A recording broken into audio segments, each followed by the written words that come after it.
கோனார் ராமசாமி கோனார் கம்பு பிடித்து நான் 300 ஆண்டுகளுக்கு மேல் விடாது கம்பாடி வருகிறோம். சாமியாடி விரதம் இருந்து 1 மாதம் விரதம் இருந்து பகவான் உடம்பு பிடிச்சி அடுத்த ஆற்றுல அலற இறங்குறது பங்காளிகள்லாம் ஒன்று சேர்ந்து வர்றோம். நாய்க்கர் காலத்து பட்டயத்தோடு எங்களுக்கு 400 ஆண்டு இந்த கருங்காலி கம்புன்றது மொழி இல்லாத கம்பு. இது 400 ஆண்டுக்கு முன்னால் முன்னோர்கள் பிடிச்ச கம்பு. இது பரம்பரையாக மூத்த வாரிசு மட்டும். அதான் உடையார் கோனார், கருட கோனார்லேருந்து உடையார் கோனார் யாதவர் பரம்பரை அப்படியே வந்தது. கிருஷ்ணன் கோயிலுக்கு உரியடி எங்களுக்கு இங்கே இவ்வளோ தூரம் செஞ்சு எல்லாம் இன்றைக்கி அன்னதானங்கள்லாம் செஞ்சு வடம் பிடிக்கிறதுக்கு வருவோம். செம்பு பட்டயம் எங்களுக்கு உண்டு. பட்டை கிடையாது அந்த காலத்து நாய்க்கர் காலத்து செம்பு பட்டயம். சோலையில் உபரம்ன்றது எங்கள் பாட்டன் பேர் பூட்டன் பேர் சோலையில் கோனார். சோலையில் உபரம் இன்றைக்கி இருக்குது. செம்மணிக்காரத்தில் வடக்கு மாதம் அங்கே போரிவோம். அப்படியே நாளவில் நாங்கள் அங்கே அந்த சைடு போரிவோம். ஒரு மூத்த பரம்பரையாக வரிசையாக ஆடி இவர் இன்றைக்கி ரயில்வேல சீஃப் இன்ஸ்பெக்டர் ஆஃபீஸராக இருக்கார். நானும் ரயில்வேல இருந்தேன். எங்கள் பரம்பரை நாங்கள் அண்ணன் தம்பி 10 பேர். மூத்தனோட பையன்தான் அவர். இந்த பரம்பரையாக நாங்கள் சாமி ஆடிட்டு வருது.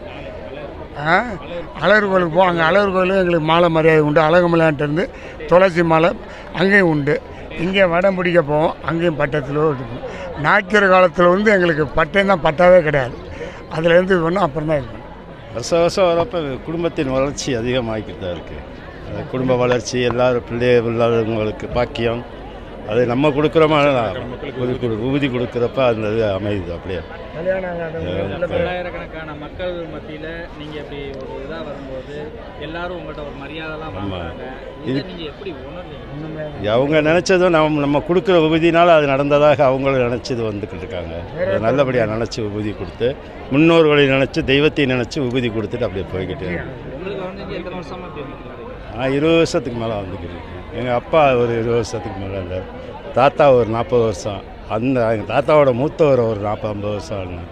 இதே அலங்காரம் இதே இதில் அப்படியே வந்துக்கிட்டே. பெருமாள் வேடம் முடிந்து ஆக்சுவலாக பெருமாள் மீனாட்சி தங்கச்சியை பார்க்க வர்றதுக்காக வரதுனால நேரடியாக விரதம் இருந்து 2 நாள் இருந்துட்டு போய் தேர்கிட்ட போய் தேரோட வடத்தை தொட்டு வடத்தை இழுத்துட்டு வரவேற்கிற உண்டான ஐதீகம். அதை தொட்டு ஒரு 300 வருஷத்துக்கு மேலே பண்ணிட்டு வராங்க. இதில் தேரை தொட்டு வடம் பிடிச்சிட்டு வந்ததுக்கப்புறம் இங்கேருந்து அவங்க தேர் நிலைக்கு நிற்கிற வரைக்கும் கிட்டத்தட்ட ஒரு லட்சக்கணக்கான மக்களுக்கு இது அழகரே வந்த மாதிரி அவங்க நினச்சி ஆசீர்வாதம் வாங்கிட்டு போவாங்க. மக்களுக்கு எல்லாத்துக்கும் விபூதி கொடுத்துட்டு போகிறப்போ அவங்களுக்கு அது சென்டிமெண்டல் அவங்க அதை ஒரு ராசியாகவும் நினைப்பாங்க. அவங்களுக்கு அது ஒரு இதாக இருக்கும். அது இந்த கம்பு 300 ஆண்டுகளுக்கு முன்னாடி இருந்தனால இதை இவங்க ஆசீர்வாதம் வர்றவங்க பேரம் பேத்தி கொள்ளு பேரம் பேத்தி வாங்கிட்டு இருப்பாங்க. அவங்களோட தாத்தாக்களும் இதே கம்புக்கிட்ட ஆசீர்வாதம் வாங்கியிருக்காங்க. ஸோ அந்த பெருமை அந்த கம்பு ஒரே வம்சத்தில் வாழையடி வாழையை அப்படியே தொட்டு போய்கிட்டே இருக்குது. அவ்வளோதான். கருங்காலி கம்பு இது ஒரே மாதிரி இருக்குது. இந்த கம்புக்கு எந்த பராமரிப்பும் கிடையாது. இது இப்படியே இந்த கம்பு இருக்கும். இந்த கம்புக்கு ஆக்சுவலாக எங்களுக்கு 7 தலைமுறை வரலாறு வரைக்கும் எங்களுக்கு நாங்கள் தெரிஞ்சு வச்சுருக்கோம். இது அதுக்கு முன்னாடியிலேருந்து இருக்குது அப்படின்னு சொல்கிறாங்க.